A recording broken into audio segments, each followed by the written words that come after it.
Welcome into the News4Jags podcast. I'm Jamal St. Cyr alongside Justin Barney. Justin, the offseason is so slow, but I guess it's kind of moving along step by step. You know, there's a process to it. Yep, we were out at OTAs this week and last week as well, and everything is going full speed ahead. Nice to see these guys in action, the draft picks on the field. Trevor back throwing the ball, looking good. Calvin Ridley back running with the team. Yep. I mean, really a good start. Again, we've said it before on this podcast, a different type of offseason for the Jaguars. It definitely does feel different. I mean, I try not to take too many, observations about players from OTAs just because it's not football. There's no pads, it's shorts.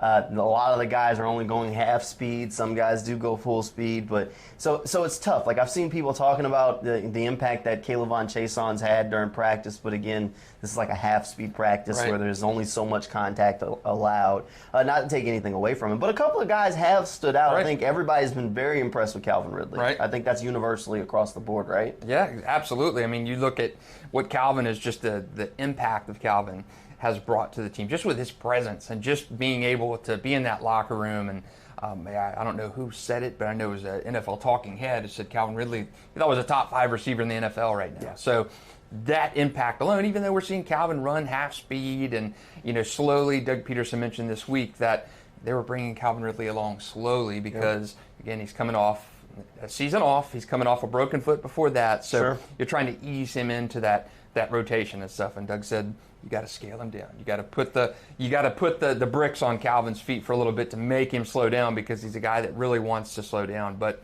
I do like the addition of Calvin Ridley to an already good receiving duo in Zay Jones. And remember, Marvin Jones was here last year. He's not here now. Zay Jones and Christian Kirk. So, I mean, that receiving trio is tantalizing for Jaguars. And a couple other guys that I guess we can make a little bit of observation about. I think Andre Sisco's caught a lot of attention because he's put on some muscle weight since last season, so he's looking pretty big out there on the field. Tank Bigsby looks the part of an NFL running back. We'll have to wait and see if it all kind of comes together for him on the field real early on the returns from him. Just there's a few different guys out there that have really been able to kind of catch your attention. Like, but you don't want to put too much into it. There are a couple of undrafted free agents that are interesting, but again, I'm not going to start throwing those names out there until you get into mandatory minicamp, and then especially in training camp in July, you're not going to really understand what everybody looks good in shorts and working out now and stuff. It's like the draft. Everybody had a great draft, but until you actually see these the bullets flying in training camp where it's 95 degrees out and the humidity is killing you and baking down, and you're going a little bit faster than normal. I mean, I remember last year, one hit on the sideline training camp. I can still remember the hit.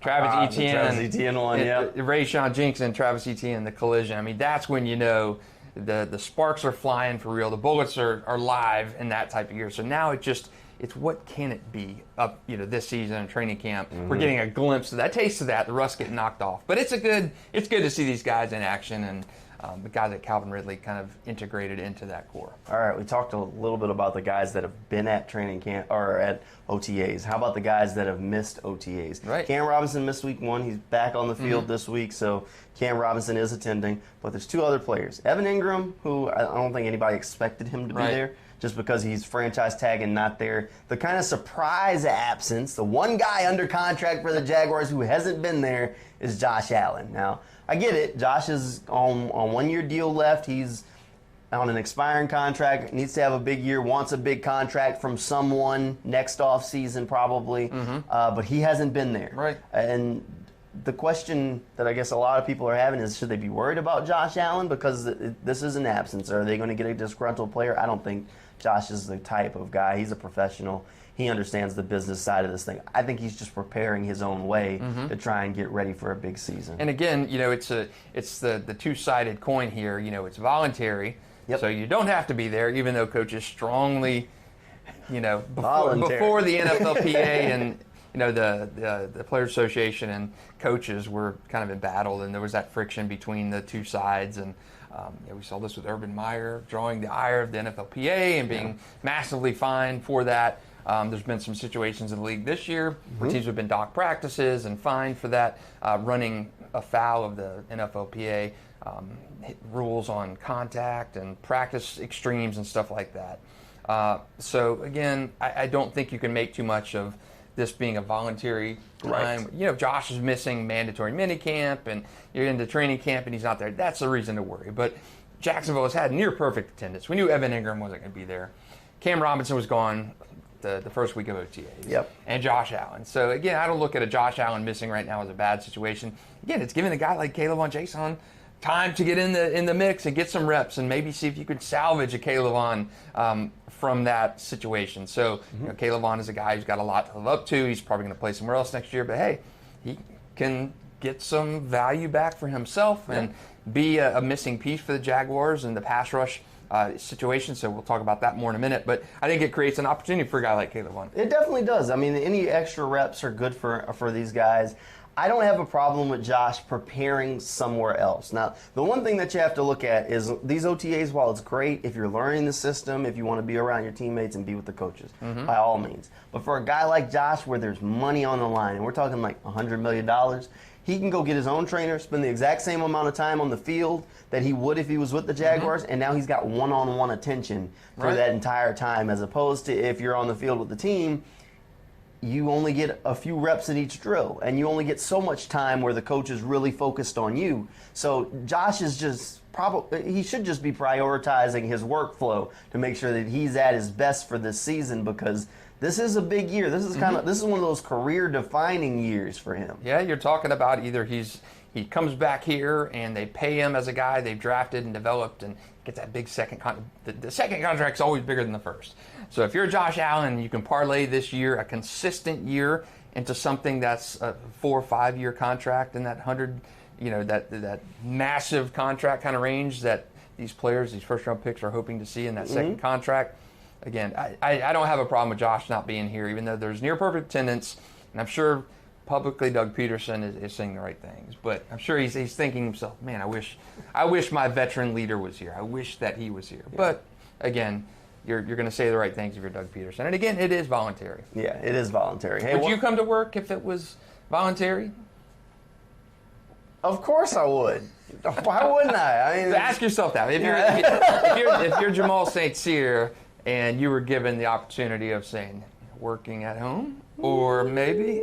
So I think they're put that in your situation. So would you work at home, Jamal, or would you be at the studio with your colleagues? That is a different way of putting it. It's a tough one. So that puts you in a little bit of a bind. Yep. So I think if it's not voluntary at this point, I don't have I think it helps guys like Caleb on Chason. I think in a situation like this, tight end Brenton Strange can get some different reps. I think it helps different Jaguars who may not be, once mandatory minicamp comes in and are not getting those first team reps. So I think it definitely helps a little bit. And the big question is, once mandatory minicamp does roll around, is if Doug Peterson's even going to ask the veteran players to be there. Because last year, he saw enough during OTAs. He was so proud of the attendance and the effort that the guys gave that he gave all the veteran players off for mandatory minicamp. And then that basically was just a glorified rookie minicamp. Right. And I asked him about it on the before the first OTA. I said, what do you need to see from the guys to give them that minicamp off again? And he basically said, I just think that this time is so important, and that giving players time to prepare for camp and prepare for the season is so important. So as long as they show up with effort and leadership, that's just kind of the process that I believe in the workflow that he wants to go with. So it sounded like he's kind of leaning toward, he has such a good attendance, as long as the guys are taking care of their business, he's very likely going to turn mandatory minicamp into a glorified rookie mandatory minicamp for all of the young players. So if he does that again, then you still don't have to worry about Josh showing up, because Josh you'd think would be still considered in the veteran group, even though he wasn't here. Right, and I think, again, if you're Doug Peterson, you trust Josh Allen. You know he's a leader. Same thing they've said about Evan Ingram. You know he's a guy who's getting his reps in. You know he's working out on the side, even though he didn't sign that franchise tag. I think he signs and he's in camp by the time it comes around. But if you're Doug Peterson and you've got 90 players allowable in there, you've got 88 in camp, that's pretty darn good attendance at this time of year. That is very good. Hey, one new player that's gone on the Jaguars roster since we did our last podcast, Brandon McManus. The NFL is just a what have you done for me lately kind of league. Riley Patterson kicks the game-winning field goal against the Chargers. Everybody's carrying him off the field, celebrating, and then the Jaguars cut him and bring in a new kicker. But Brandon McManus does have a big leg. We heard from Doug Peterson and Heath Farwell, and they basically said, look, toward the end of the year, Riley's line just kept moving closer and closer and closer to the end zone. So they thought that it would be a good idea to bring in a guy like Brandon McManus, who is almost a distance kick specialist at this point. Can we call him that? And, you look at his last year was not a great year for Brandon McManus. Under 80% of his field goal attempts. A lot of those attempts, not a lot, but a majority of those attempts were from plus 50 yards, plus 60 yards. So again, you're have confidence the guy to trot him out for a kick like that instead of having to A, punt it away, or B, try to go for it on fourth and 5 or so, which Jacksonville had to do many times last year. And you have a chance to shrink that field a little bit. Heath Farwell said it. Doug Peterson said it. They praised Riley Patterson. I'm glad that they were able to get something out of him by trading him to the Lions for a conditional pick in the draft. I think you have to. I mean, it's a what have you done for me lately business kind of thing. So I do think that Brandon McManus, the ability to have a shorter field, not being in a situation on fourth and short maybe where you're having to decide to punt it away or go for it. You have that field goal option. So yes, Riley Patterson's downfall, Riley, was just the leg strength issue. That ultimately is what got him. And you know what? I think last year, and we knew Riley's leg wasn't great. And they knew that when they brought him in. And last year, fans would ask me sometimes, why is Doug Peterson going for it on so many fourth downs when he's at the 40-yard line? Just send Riley out there to kick a field goal. I'm like, do you think Riley can make that field goal? Because clearly he didn't.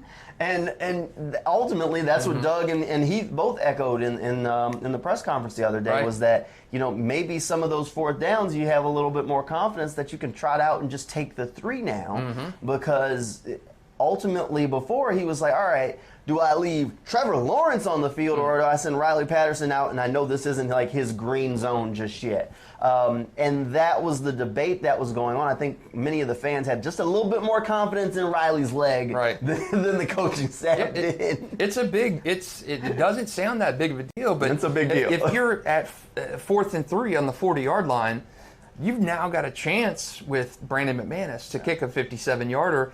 And you're not putting the ball in Trevor's hands saying, hey, get this. You missed that conversion attempt there.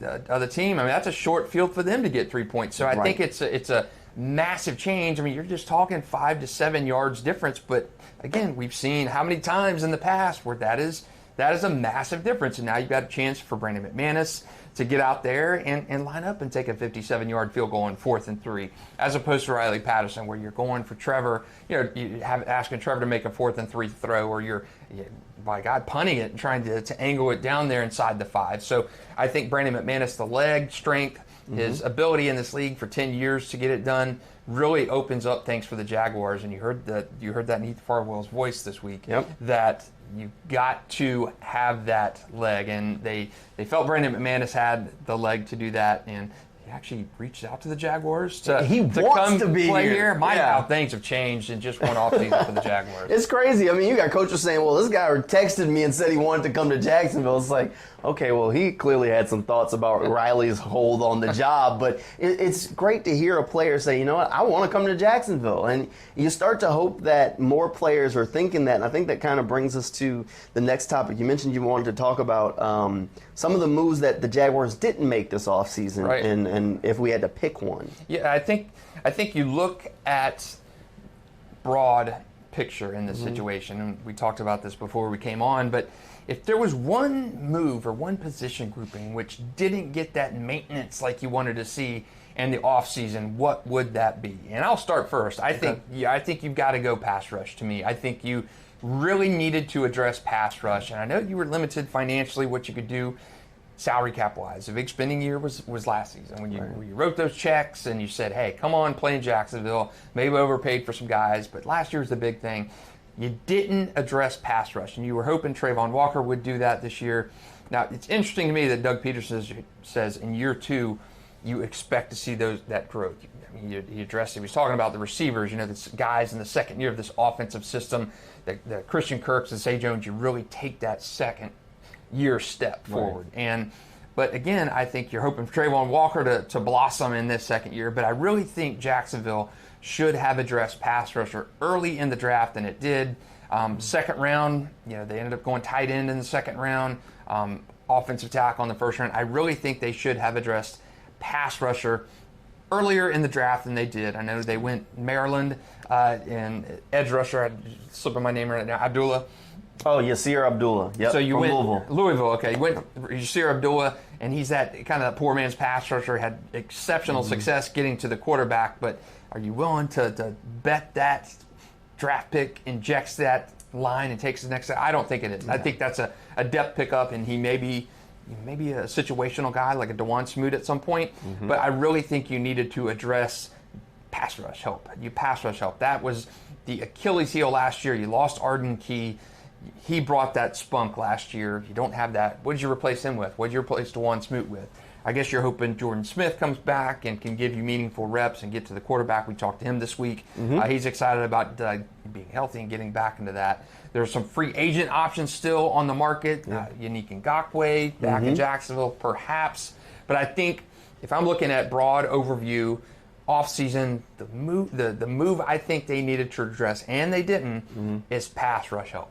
Yeah, I don't think I can dispute that very much. I think pass rush would be the top of my list. The one thing I would say is that there's still time on that. I think you mentioned Jan, Frank Clark's still out there, Jadeveon Clowney's still out there. All these guys can come in and help that pass rush room. And I do think that they are expecting Trayvon Walker to take a big step forward. So I do think that pass rush is the place. Just for sake of conversation, I'll also go a different direction, but I am going to stay on the defensive side of the ball. I'm going to go corner. I think slot corner is huge. Is like, if you start listing the starting unit for the Jaguars, the offense, you're like, all right, we're good. Here we go. You look at the defense and you're like, okay, from a starting perspective, we're fine. You look at slot corner, we're like Trey Herndon, circle it. And there's a problem there. Jaguars fans, you've seen Trey Herndon play. And this is not a slight at Trey. Trey is a solid player for the end of your roster. He's going to give you special teams. He's smart. He's a great locker room guy. He's been about in the league, undrafted free agent. Great story. Right. Not saying cut him. Just don't start him. That's all I'm saying is that he shouldn't be in your starting lineup. Somebody gets hurt, by all means, I get it. Send Trey in there. He's an exceptional guy to be that third string kind of guy. I remember in 19, when I first got here, and keep in mind, I was coming from Chattanooga, so I knew who Trey Herndon was because he's from Chattanooga. And I had actually met him there doing some charity work before. So I'm like, oh, man, this is cool. Going to get to talk to Trey again. And I remember going through preseason, and there were at least 2 preseason games where Trey Herndon led the team in tackles for those games. You never, ever want your corner to lead the team in tackles, because that means he's giving up catches and he's just close enough to make the tackle. No. So, Trey, that's my problem. They needed a slot corner. I don't know where you want to get it from. There's still a couple of guys on the street, but some of those slot corners that are going to be starters elsewhere didn't cost that much. And I know Trent Baalke can say that, oh, well, we won a bunch of games with Trey. You did. You also gave up a bunch of yards. True. That's true. Again, I think these almost dovetail together because of pass rush, addition of pass rush helps secondary. Helps Trey Herndon. So, I mean, overall, when you look at this team, and you really look at it, you have to think from the perspective of the offense is the strength and the defense is where there has to be improvement. I mean, last year the defense was good for stretches. They were turnover machines, but they were giving up yards. They were hemorrhaging yards. Yes. But they were able to get turnovers, which is all that mattered ultimately, because the turnovers make the difference. You can give up yards if you'll get the ball back. But there were games where those turnovers dried up and the defense just wasn't very good. And now here's the thing. Here's the flip side of this. The offense is good. If I told you that the Jaguars offense scored 30 points a game, you'd say that that's realistic? Yeah. So I would say, I would say a tick under 30. A tick under 30. But 27 would be good. All right, 27. Okay. So let's say the Jaguars offense scores 27 points a game. It's realistic to think that Trevor Lawrence and this offense should be able to chew up yards and put points on the board. Agreed. So that puts the other team in positions where maybe they're playing from behind or playing keep up. You have to start thinking about building the defense the same way that maybe the Colts did back when they had Peyton Manning. Pass rush. I'm not saying exactly the same way, but you just got to start prioritizing things that winning and leading teams with these passers. Like, think about the Chiefs. They invest in pass rush. They go get speed rush guys because they're like, no team's going to be able to contain us enough to play ground and pound with us for 4 quarters. Right. So that's why when they do get in those games, like the Chiefs could struggle against a team like the Titans. If the Titans can hang around, they'll run Derrick Henry right down the throat sometimes. But that you got to start thinking, they have to start thinking that way and building that way. And the Jaguars don't have those pass rushers, and you also have a liability in your secondary. And when you put those things together, now all of a sudden we're going to probably. I just think there's going to be more shootouts than people are expecting this year. And that's the way the NFL has gone. I mean, you look at the NFL 20 years ago was a running back league, and you look at the NFL now, and it's 5 corners, 6 corners on the field trying to slow down the offense. So it's going to be those. I think we're going to see scoring averages increase, and again, you've got to get to the quarterback. You've got to be able to pick off the pass. You've got to be able to do something. And I think Jacksonville, I mean, I had Jacksonville drafting a defensive back in the first round in my mock drafts, and I know you did as well. So I think there is a really defensive back, edge rusher in some kind of order. I don't think there's any disagreement. I think our mock drafts kind of alluded to that fact where you needed some help defensively. You did offensively too, but from that offensive line. But I would have prioritized it differently had I been running that draft. I would have gone defensive line first, pass rush first, or maybe cornerback first, and I think offensive line. Because, I mean, again, you're in pretty good shape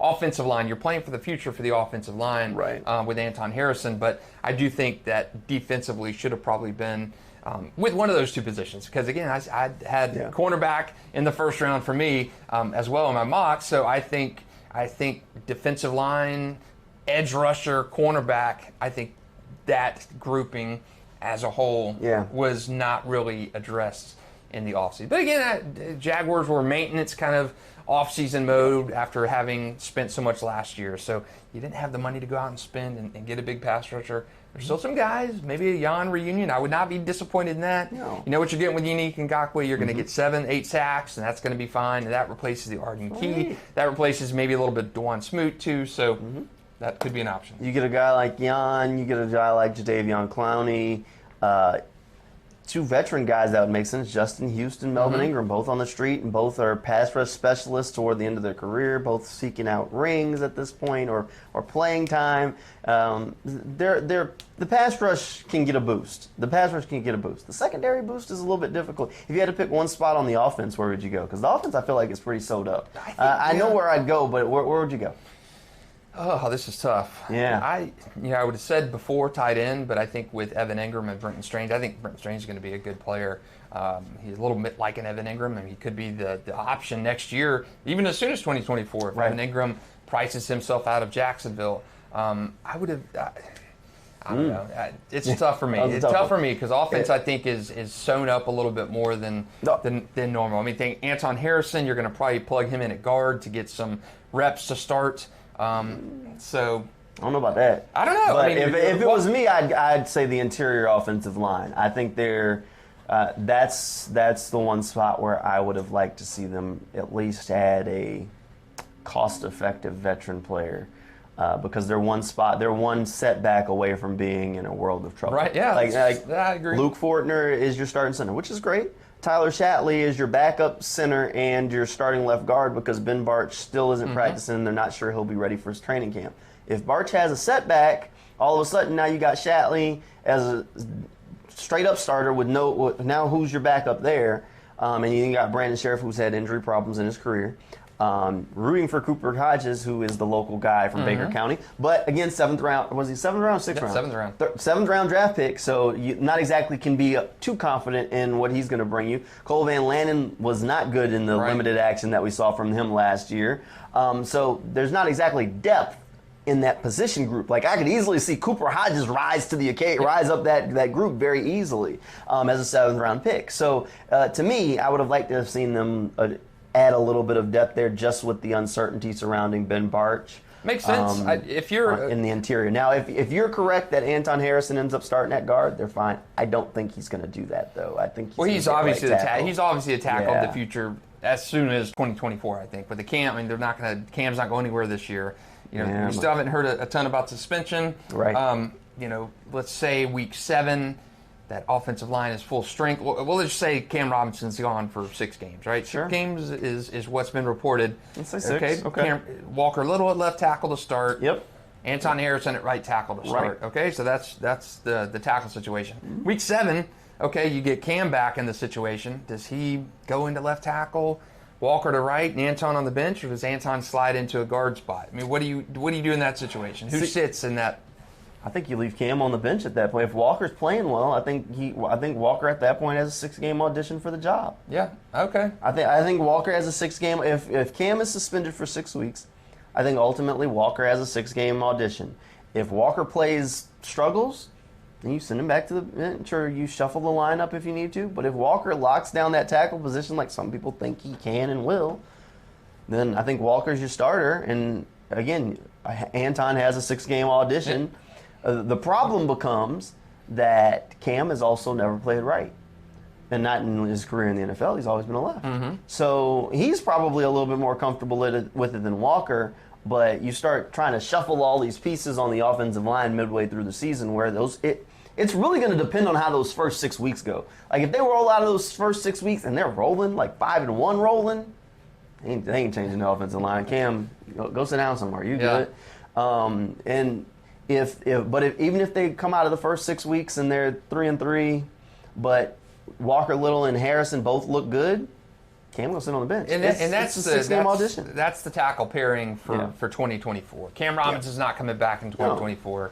It's going to be Walker Little at left, Anton Harrison at right.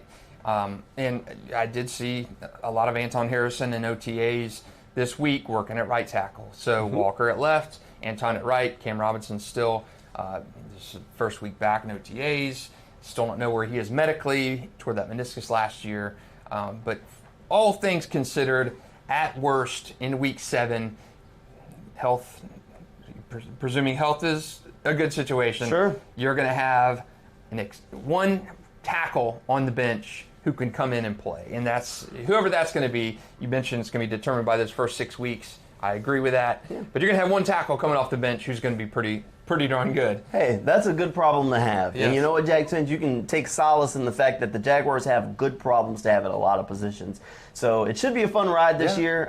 Next week we'll be at another OTA, and then right after that we flip the script to minicamp. So we'll have plenty of coverage coming your way over on News4Jags.com and on News4Jags. But that'll do it for this News4Jags podcast, and we'll see you next time.